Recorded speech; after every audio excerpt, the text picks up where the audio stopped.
മത്സ്യം ഇതുപോലെ എപ്പോഴെങ്കിലും നിങ്ങൾ തയ്യാറാക്കിയിട്ടുണ്ടോ? ഇതുപോലെ തയ്യാറാക്കണം, നല്ല ടേസ്റ്റാണ്.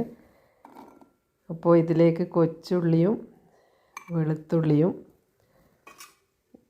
തക്കാളിയും ഇഞ്ചിയും അതുപോലെ പച്ചമുളക്, കുറച്ച് പെരിഞ്ജീരകം ഇതൊക്കെ ചേർത്ത് നന്നായി ഒന്ന് അരച്ചെടുക്കണം.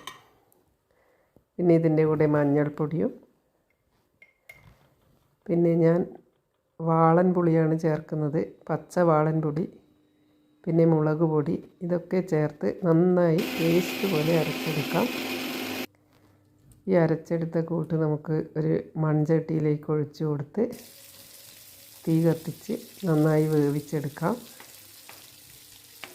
ഈ അരപ്പ് വെന്തതിന് ശേഷം നമുക്ക് കഷ്ണങ്ങളാക്കിയ മീൻ ഇട്ട് കൊടുത്ത് നന്നായി ഒന്ന് തിളപ്പിച്ചാൽ നല്ല അടിപൊളി മീൻ കറി